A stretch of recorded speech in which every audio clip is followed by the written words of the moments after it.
Hello everyone, welcome back to the Magnificent Mags channel. Happy Saturday. I hope you've had a great week and happy match day eve. Sun's been shining. I hope everyone has enjoyed it too. It's been fantastic weather and it kind of reflects the mood around the club at the moment since the cup win, because we came off ending with trophy drought and backed that up with wins against Brentford and Leicester to consolidate our place in the table, and we're up to fifth. Well, we were fifth, sorry, but today's results, Palace were leading 2-0 at Manchester City, but then they lost 5-2. And last I looked, Brighton were drawn their game. Villa are away to Southampton, they should win that. And the 5:30's Arsenal against Brentford. That's how the results have went. So we've dropped to sixth with City's win, but we can go back up to fourth tomorrow. If we win our game, and then obviously we've got one massive game in hand on Wednesday night against Crystal Palace. So yeah, this is the start of a massive 7 days coming up with Manchester United tomorrow, and then Crystal Palace, that crucial game in hand Wednesday night, and then obviously we'll go to Aston Villa next week. How do I think it might go? Well, to be honest, we could take advantage of it now. Don't get us wrong, I don't think that it'll be a walkover tomorrow. Even though at the moment we have won 4 games in a row, if you include the cup final and obviously West Ham before that. But it's such a massive week because Man U, obviously it's Lyon on Thursday night. Now they conceded late, but Onana is a liability, but that could play into a favour. The tie's still on a knife edge for next week, and then Crystal Palace, and then the playoffs on Wednesday night, and they've lost today at City, and then they come to us. So it shows, despite the good run at the moment that they're on, get the FA Cup semi-finals, they are the team who are still beatable. And then you go to Villa. Well, Villa lost 3-1 at PSG the other night, didn't they? So that just shows that that game's not over, because Emery's not going to throw in the towel. I know the third goal was a bit of a killer. They would have took a 2-1 back, absolutely. But yeah, it's just one of those that Emery will be wanting to turn it around with a Villa Park atmosphere, so it could work in our favour. Could be like, even though we deserve to win the final, it did help that Liverpool were taken all the way to penalties, so I'm kind of hoping Villa win 2-0, and then it's a game that goes all the way to pens and it takes it out the legs before we play them Saturday. But before getting into tomorrow's game against Manchester United, just a couple of other things. One is the black and white kit released this week. Well, it's been leaked, sorry. But images were released now. I'm just hoping it's a concept. I'm not a fan of it. The stripes look a bit grey and faded, and to be honest, it reminds a bit of Juventus, and I don't really want to be connected to a club who are cheats. Other news, Sandro Tonali, you might have seen TalkSport. Before I say anything, it's a non-story. Some people have laughed at us saying, he's getting banned again, but he's not. It's a complete non-story, because when you bother to read the article, it's to do with poker, illegal poker games. And Sandro was one of them, like Zaniolo, I think, same guy who was linked with on the betting. Non-football related, he's came forward and he's been cooperating with them. So the worst he'll get's a fine, which obviously he'll be able to pay, but there's no banning coming. So if you see anything shared on that, don't believe the clickbait headlines. It's just there for engagement and trying to panic with fans and get them riled up. And yeah, the other news, it's worrying, because I was going to come out and do this a little earlier, but it's just after 5 o'clock, and yeah, Eddie Howe, it's just been confirmed by the club, he has been admitted to hospital, so he won't be on the touchline for tomorrow's game. The club said he is conscious and he is talking to his family, but it is worrying because we know Eddie Howe's a workaholic. He's in 6 AM every morning. Again, when he said the cup final had ended the next morning, he only enjoyed it on the night time when we won, and he was straight back to work the next day. And at times you think he should take a rest. I don't know if it's fatigue, is it burnout, but whatever it is, I'm not going to speculate. Just hope Eddie Howe's okay. We'll send him our best wishes, all the love, and get better soon, Gaffer. We just hope you're back on the touchline soon. It is worrying though when Tyndall said he might have had the video link in his press conference yesterday, but yeah, let's just hope that Eddie pulls through soon and he's back on the touchline, but obviously when he's back to full health, because it'll be alien to him not being at work, but his health's the most important thing. Everything will be set up and prepped, as Tyndall said, so he can take the team tomorrow, and that'll take care of itself. So, and you know what, could use it as a motivation. want the gaffer to do well and get better, so players could use that to push on and get the victory tomorrow. Not that we need any excuse to get it for Manchester United, so yeah, let's get on to that. Like I said, I don't think it'll be straightforward. If we get the first goal and the crowd are in it, like they should be against Man U, because they were fantastic in the last home game, especially where I am in the corner. It was loud and the displays were fantastic. But yeah, we don't need an excuse to get up for when Manchester United in town. Doesn't matter if they're doing well or they're not, it's still Manchester United. So yeah, big occasion. But like I said, they nearly won in Lyon the other night if it wasn't for Nana's howler parrying it. But yeah, it's, they've only lost 1 in 6, though we're record against them. Previous 41 games against Man U would won 4, drew 9, lost 28. But recently, our record is 5 wins and 6. Obviously, the one reverse was at Old Trafford last season in May when we lost 3-2. So yeah, we do have the upper hand over them. But again, Manchester United are Manchester United. They've proven even in the tough times, they are still a team capable of winning trophies. They won a couple under Jose. Obviously, they beat us in the League Cup a couple of years ago. So they are still a team who somehow have a knack of winning things, even when in one of the worst periods, because we're 5th at the moment, they're 13th. But it is on our side. I mean, they are missing, they've just had Kobbie Mainoo come back the other night, but they are still missing Amad Diallo, Matthijs de Ligt and Lisandro Martinez. So yeah, they have still got a few key players out. Bruno Fernandes, it's 5th season in a row that he's created 75 chances, a league high. He's obviously their main player. The only player to beat that in 7 seasons is Kevin De Bruyne. And it's been 8 games since Manchester United went to a team in the top 5 on Matchday 32 and won. The only team they've beaten in the top 7 this season was the first Manchester derby at the Etihad when they turned it around and won it in the last minute. Yeah, it wasn't the recent one at Old Trafford. That was a bore fest. That could even have sent an insomniac to sleep within seconds. That was such a terrible game. But yeah, there's some damning stats against them lately. They haven't scored in 12 league games this season as well. That's only bettered, even though it's worse, you know what I mean. It's yeah, the contradiction there. It's only bettered by Everton on 13, Leicester 14, though it's not a stat you want to better anyone on. But they haven't got a good striker, have they? I mean, no one would, let's be honest, who would want to take Joshua Zirkzee or Rasmus Højlund? They're both poor, they're awful.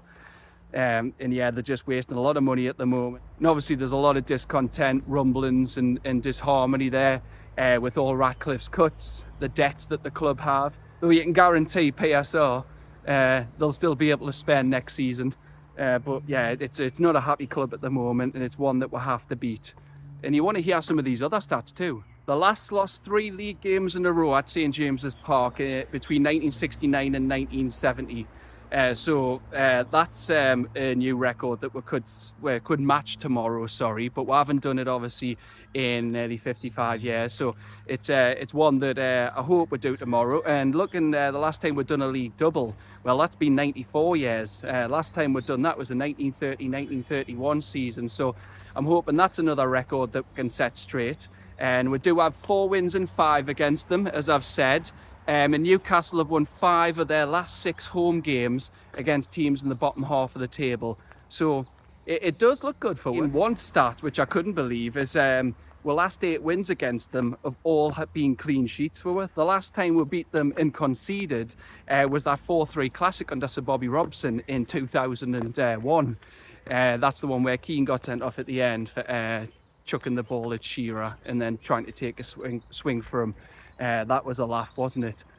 Well, yeah, I just can't believe that though, that it's actually been, what's that? That's 23, 24 years since we last conceded to them when we beat them. I mean, that's remarkable considering all the pain they give over the years. Like I said, the League Cup 2 years ago, then they beat in the 1999 FA Cup final, 2005 semis at the Millennium Stadium in Cardiff after we'd just been knocked out in the quarters by Sport, and that was just an awful day, the 4-1 hammering. 4-0 in the Charity Shield when Shearer signed, in the season before when we finished 2nd in the league despite leading the league for most of the season. We blew a 12-point lead and they beat us to the title. And what do you want to call it? There's been a lot of bad blood, bad results, bad memories trying to be erased, or not erased really, used as a motivation to try and fix things, because they have been a club who've just had it over for years, and it's about time that the power and the weight shifted back into the northeast. Now, I'm not saying power in terms of trophies, before anyone jokes, I just mean in terms of results and consistently beating teams like this, because no matter how bad a run Man U are in, or like what they're going through, they are still one of the 2 biggest clubs in the country. No one can deny that. We don't have to like them, we never will, but they are still a big club. One thing I forgot to add before, actually, which I did forget, is the last time Man U went more than 12 games without scoring, it was 1989 to 1990. It's the season that Fergie clung on by his fingernails and then obviously built his legacy from there. They went 16 games that season, but I believe that was still was that still the old Division 1? It was, yeah, because some people do forget that football existed before the Premier League. But yeah, they haven't been on a worse run since 1989-90 until now. So I'm hoping we do extend that to 13 tomorrow. And I've just got to give some credit here to Jacob Murphy. Obviously, there's been lots of links this week with Brian Mbumo. Obviously, he's one still linked. Main one's been Matheus Cunha from Wolves. I do believe Champions League football's needed to get some of these players, but Matheus Cunha, he would be an exciting signing. As Craig Hope broke the news, I think he'd be fantastic. He can play left wing, right wing, play as number 10, he can play as a second striker. So I think Matheus Cunha would be a brilliant signing. And he could play on that right-hand side, but you know what? Jacob Murphy, I'd hope he'd be someone who's kept as a squad player, because he's got, I believe it's a league high of 7 assists for Alexander Isak this season. No players have combined more. And also, he's got, 19 goal assist contributions in 33 games. So, to be honest, never got 20 in a season before. So, he is looking to obviously set a new record. And I hope he does it again. Tomorrow gets his 8th assist for Isak, or he gets his, or he gets another goal for his collection, because I think he's on 10 goals. No, 8. I'm trying to remember from my video the other day, he's on 8 goals and he's on 11 assists. So, to be honest, for a player, as I said last time, who would have been sold if we'd been able to spend like we have, like the other clubs have been able to in Chelsea and Manchester City. Long may he stay, and long may he be a squad player. And other, obviously, transfer news that's been mentioned, Martin Dubravka could be someone who is moving on this summer. I don't expect him to stay, to be honest, and I do expect James Trafford to come in to challenge Nick Pope. And we'll see if he can step up. He has been a good player for Burnley this season. Obviously, Burnley have done really well, top end of the Championship, fighting for automatic promotion, lots of clean sheets. But be a big test for him coming up to the Premier League. But I am warming to him. I think he could be one who could do well here. And I think he would come in as number 1, to be honest. Dean Huyson of Bournemouth. Now, I'd love him, but again, there's lots of clubs fighting for his signature. So he'd be one who I'd love, and I think he'd be a player who'd come in maybe for Fabian Schär. Now, Fabian Schär's getting his new deal, but he is 33, so would he come in as a ready-made replacement? You'd expect at his age, and he's proven himself in the Premier League, he's adapted. So we're in for Fabian Schär, probably yes. And then the other player, while we're on the subject of Cunha and strikers up top, attacking players, Liam Delap. It's been revealed, I believe it was £30 million, his release clause, or his fee if Ipswich get relegated, which look like they're going to be. But there's a lot of clubs in for his signature. So we've been discussing it a lot this week, but would he really come in? I think he's a player who'd want to be starting. So in all honesty, if it came to a straight decision between Cunha and Delap, I'd pay the extra and go for Cunha. And good news as well is for Cunha is he was signed by Paul Mitchell for Red Bull Leipzig, so he's got previous interactions with Mitchell, and he's got the same agent as Bruno, so that could work in with favour. But yeah, I reckon Liam Delap's someone who's looking to maybe play regular football, be the main striker, so I don't think he's one who would come here. But yeah, we'll wait and see. So what do I expect tomorrow? I'm just going to wrap up now. I think could be tight at first. Man U will look to maybe sit off. I can't see them attacking. The only real quality, as I said, that they do have is Bruno Fernandes. I don't know if Garnacho's there, but I don't think he's all that. I think he's very overrated. I'm expecting tight to begin with, but we'll get a goal maybe in the opening 15 minutes. We'll push on, and I'm honestly, it'll be, like I said, I do think it'll be a very close start, but I do expect Newcastle to push on and win 4-0. I'm going for 4-0. I'm that confident, and I believe that we can do that. But, and look at it, only Liverpool have got more points than won the last 15 games. Newcastle have won 33 points out of a possible 45. 11 wins from 15, so that's not to be sniffed at. Joe Linton, because obviously he's on 9 yellow cards. Dan Burn, I believe, is still on 8. So Dan Burn's got tomorrow and Palace to get to. Same with Joe Linton to avoid getting that ban and being out for 2 games. But Joe Linton being there tomorrow is absolutely massive, because he's the one who can bully their midfield. Because I just don't think that, other than Bruno Fernandes, their midfield's all that. Like Casemiro and Eriksen, nah, they're over the hill, those two. So yeah, I reckon we can beat them tomorrow, and then that'll be 18 points clear of them, and for the second successive season we're finished above them. But anyway, that's it from me for now. Thanks very much for watching. As usual, from my channel, Magpie 24/7, Magpie Ultras, and NUFC 360. Please continue to like, comment, share, and subscribe. Everything's really appreciated. Anyway, take care, enjoy the rest of your Saturday, and let's hope we win tomorrow. Bye-bye for now.